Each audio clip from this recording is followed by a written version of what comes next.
Hello, lovely people. Another exciting episode of The Girl Who Can. Last week was great. If you missed this, you should probably catch the repeat on Thursdays at 3:30. The Girl Who Can, we say the time is now. Tell a friend to tell a friend. My name is Joyce Ochiradan Siyako, and I am your host as always.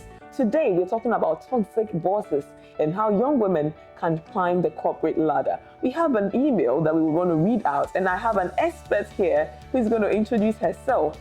So stay tuned. The Girl Who Can. The time is now.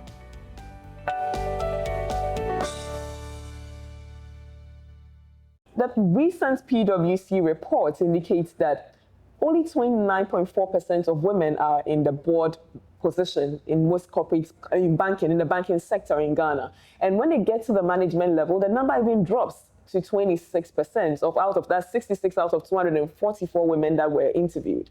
And so it clearly indicates that we have a crisis when it comes to women rising the corporate ladder in leadership. So today I have with me Sandra, an HR expert who works with Web Services Limited, and she's going to tell us how to handle a toxic boss and how to rise the corporate ladder as a young lady. So before we even get to the story that I guess we are going to discuss today, Sandra, why does this keep happening?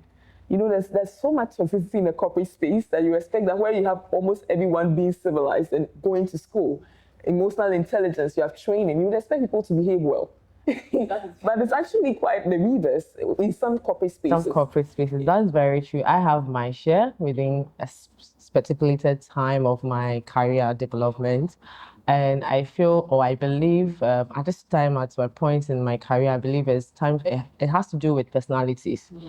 We all have several personalities that we can easily relate to. And when it comes to, I wouldn't say toxic bosses per se. However, they also have their personality traits. When they see the other personality, they are not able to work together. That creates that friction or that creates that environment where I see my boss being toxic. That's how I would put it. Because I'm not really used to this kind of personality. Well said. I actually hadn't thought of it that way. So let's read a story that we received on The Girl Who Can, today and last week. Amma, a bright and ambitious 24-year-old, was thrilled when she secured a position at a prestigious marketing firm, name withheld.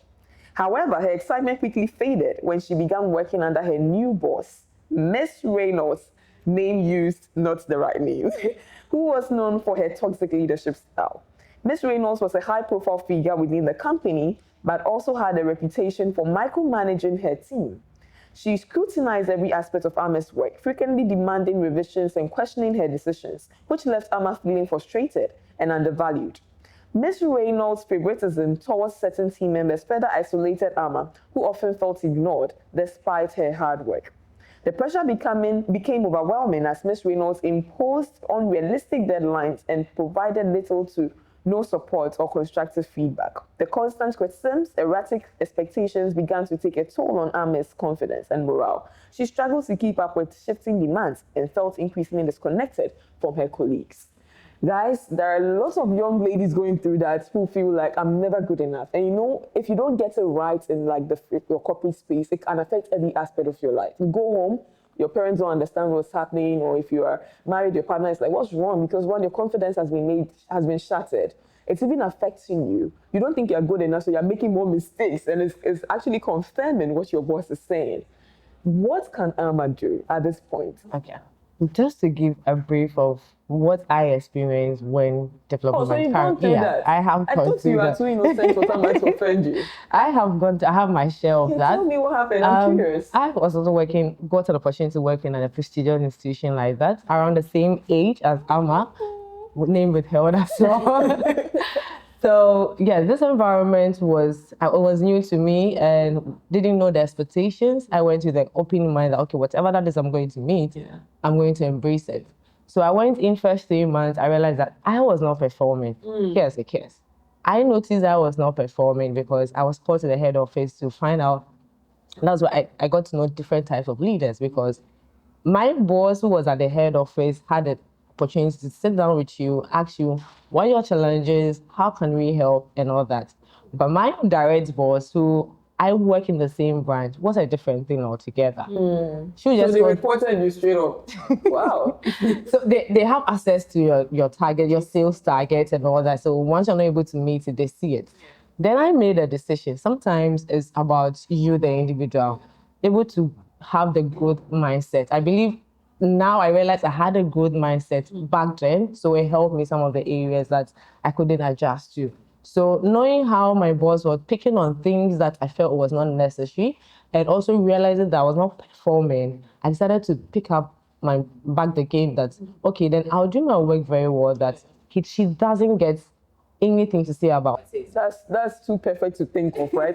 I don't think she probably had things to think about. Yes, she actually had. Of course. In as much as I was meeting my targets, she still had issues with what I was doing even in the branch. Is to Today is that. Today you're not supposed to stand there. Today you are doing this, and it was very frustrating to the point. One particular meeting that we had, she just came out right. I disrespected her a previous day, just like that, as she narrates the story. And I had it up to this point. At 24, you wanted to find your boss. Yes, I wanted to find my boss. I have had it to this point. And you know what? One of the things that helps us growing up is the environment. I'm just thinking that the environment for Amma is not that it's for her alone. Maybe one or two people are experiencing it.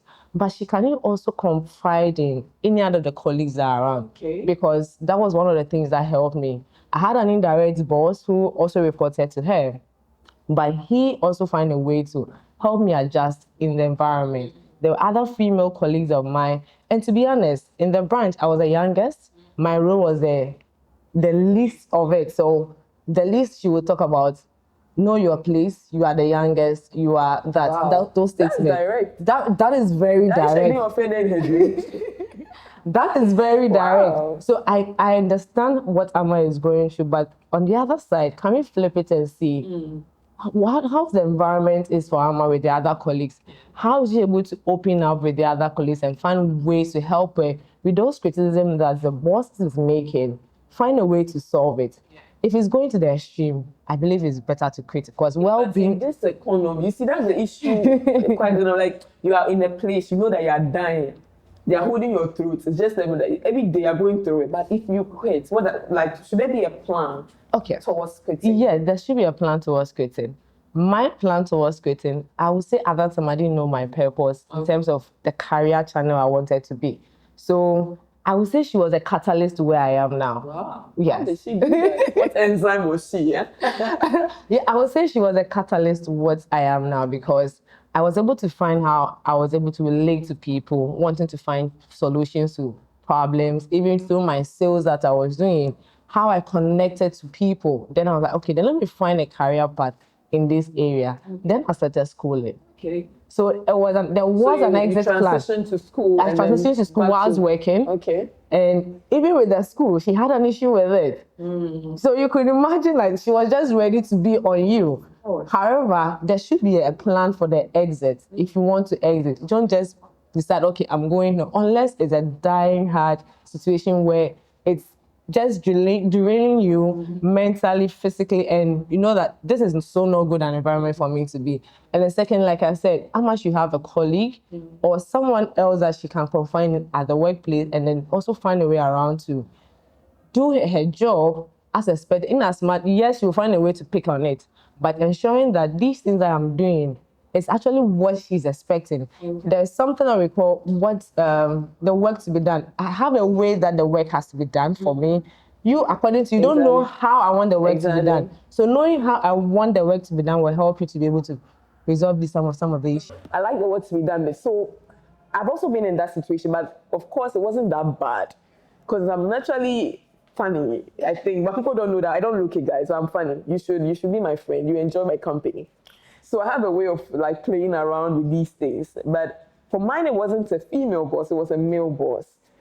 And I realized that this person would bully me and then later laugh with me. That is so very... the way he gets angry is the same way he gets happy. So I realized I don't have to take it personally. And it took a while. So I realized, okay, if you bully me, I'll. But when it comes to the laughing, I'll laugh with you. And then I'll cry at home. And I think at a point when I got to understand the tactics, I also thought of exiting. So I thought, okay, let me start looking for my exit strategy. And so it took a while, but I think the person also realized I was trying to exit because clearly things had to be put in place. So I'm really happy you said but there's sometimes there are communication and things that we hold on to, we don't say. I don't know why managers do that. Oftentimes, I just want you to advise any young woman, right, who is a manager as well, because normally we target this show to as well any man. Managers would withhold some information. I don't know whether it's to let the person suffer, because I'm sure if there was a communication that this is what I want you to do, there will be some clear guidelines. Yes, I think in the environment where we find ourselves, culturally, we all develop some personalities. The personality I talked about. We have regional personalities we picked up growing up, where you're coming from. Ghana as a whole, we have a certain culture that we are brought up. So communication is part of the issue that we have growing up. If you find yourself in an environment where when you talk, you are shut down. When you raise concern, you are shut down. Hence, that boss of yours will also find it difficult. Some bosses have issues with communicating bad information or, let's say, critics, and not having to know how to put it across that it doesn't bruise your ego. So that is one of the challenges some of the bosses are having. And on the other hand, I may be a driver, when it talks of personality, I may be a driver at work, he may be analytical. Most of the time, there's a clash between those personalities. So when that happens, you feel like, okay, my boss, what I'm doing, my boss doesn't like it. And he's always finding issues with it. That's where it comes to the driver have a way the work has to be done. The analytical has a way the work has to be done. How then do I please my boss? How then do I make the analytical person understand that this is how these things to be done? So that is where the balance will be, because once you're able to understand both sides, work will be done in the way the boss wants. And the other part is sometimes the bosses see themselves in their subordinate. So either we are competing or I want you out. Wow, that's deep. You see yourself in me. Yes. That's not a good self to see. Yes, you see, probably growing up, she saw what you're a young person coming up. So when I was also growing, I see the personality, the traits that you are portraying. I feel it's the same person like me, and if I give you the opportunity, you can rise up. You can rise up. So either I put in a situation where you realize it yourself and find better ways to grow, or I coach you. Before I even get to women, right, or young girls, I want to say we are in Ghana. My biggest challenge with Ghana, a number of Ghanaians is our inability to give feedback and being very diplomatic about the feedback. So in corporate space, you see the same problem like go through, right, run through. You have a manager who has a problem with a junior staff.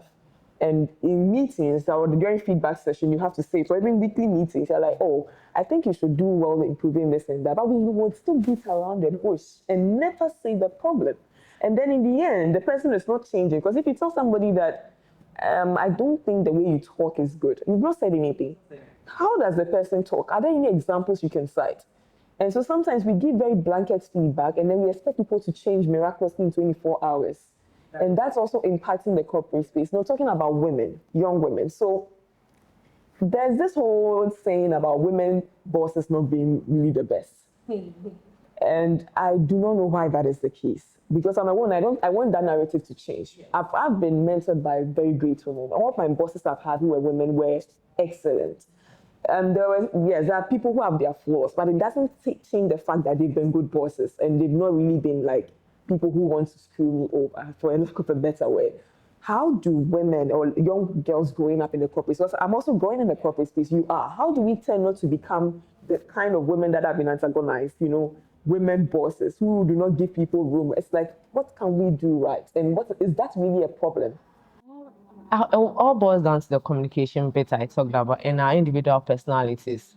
So I have also worked with female bosses that they also had their flaws, where one was a little bit toxic there, and the other one which I heard she was toxic, but I went in. It was a different case, although it was just a different case altogether, where she also even was looking for other opportunities for me to move out from the space because she saw me better than where I was.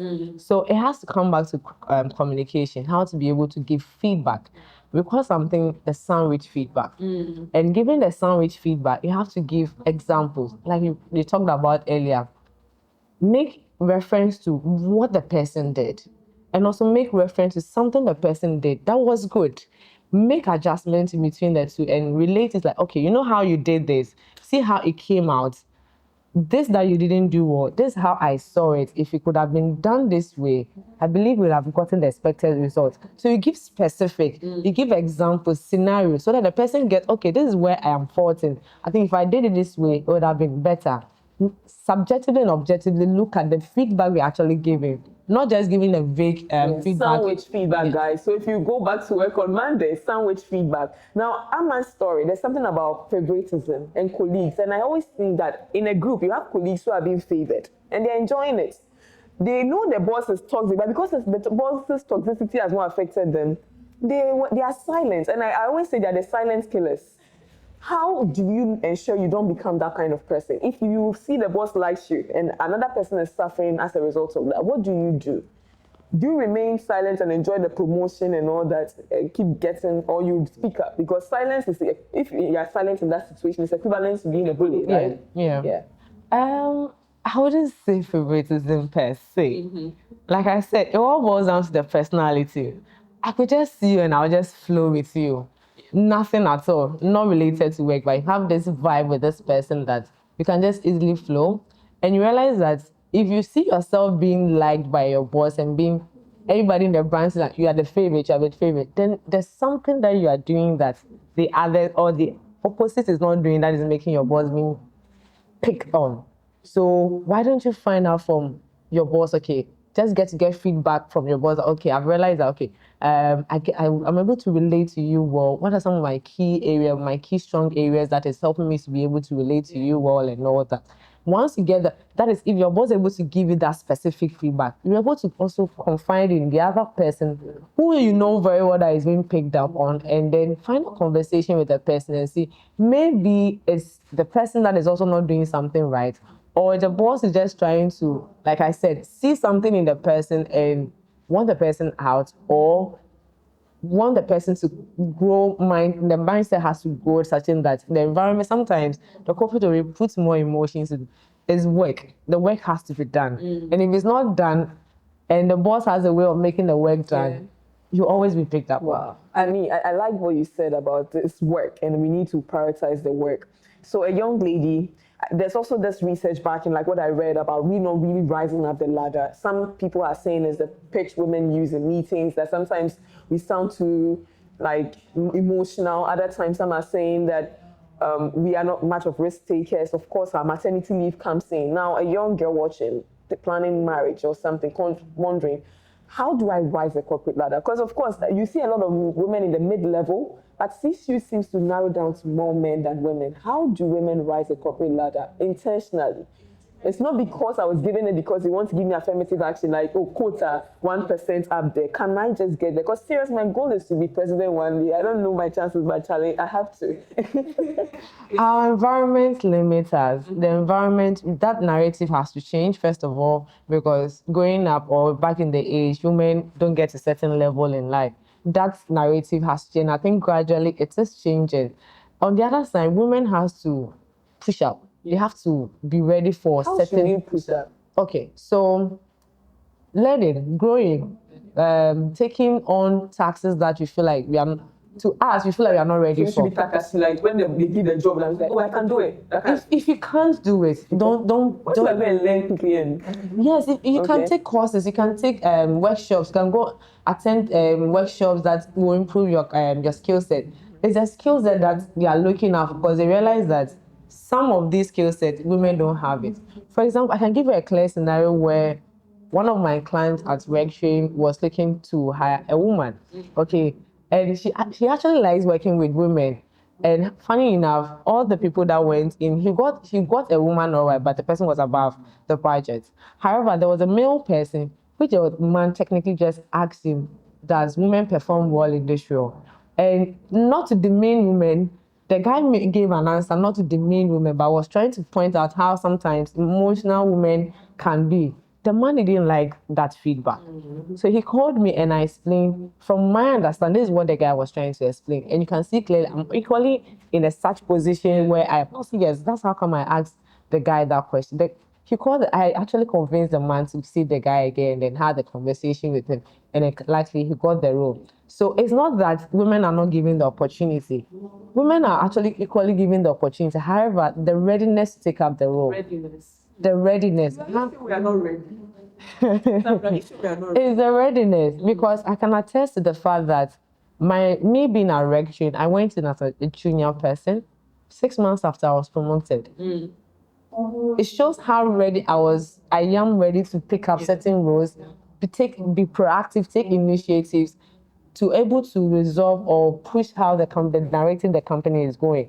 So if women are able to see that, see what they can, we have to find out. We have to be curious more, because some of the senior position, they are looking for people that are ready to take up a lot of initiative, think chronically, analytically thinking, and able to move the ladder. And you believe that we have to invest more to get there? We have to invest. Sure. We should be ready to invest. Okay.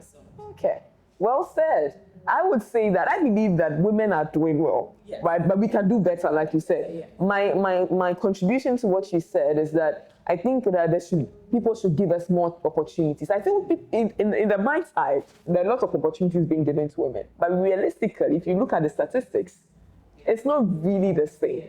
And so I'm hoping that companies would give us more opportunities. Also, women should create more businesses so that we can hire our kind, right? Because a lot of businesses are being created by the men. So naturally, they're going to hire more of themselves. So if you're watching at home and you're a young girl, you've heard from our HR expert, Sandra, saying that be ready. How ready are you? You want to be a tech person. You want to be an engineer. You want to be in videography or whatever it is.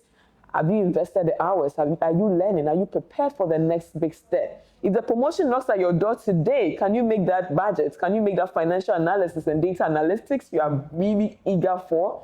Let's make sure we are ready for the next big role. The girl who can. The time is now. My makeup was probably done by Kayla Beauty, Kayla_Beauty_Studio. And my outfit, my blazer is sponsored by Melissa Arthur Designs. My production is by Studio World. I'm shooting this video at Jandu's Place. If you want the place to come to at your convenience, they have the best the best rooms that you can actually use. So guys, please stay tuned. But for us to end this conversation, Sandra, what would be your last words to the young girl watching who is working in a toxic environment? There are some things you have said, and also trying to rise the corporate ladder. What should they do? So in a nutshell, what I would say is, like I said, I've been in that position before. So you, the one in that environment, first of all, find yourself. You need to find yourself, get to know where you want to go and how you want to get there. Once you find that, get to talk to someone, a colleague, can be another boss that you don't even directly report to. Talk to the person, how you feel about the environment, how well they can support you. Talk to other departments. If it's reporting that you have to learn how to know to do reports, just get to know the bits and pieces of it and then put it together to be able to excel in that environment. That is what I would say. And also have an open mind with a growth mindset. Thank you. Have an open mind with a good mindset. The girl who can. The time is now. It's a wrap.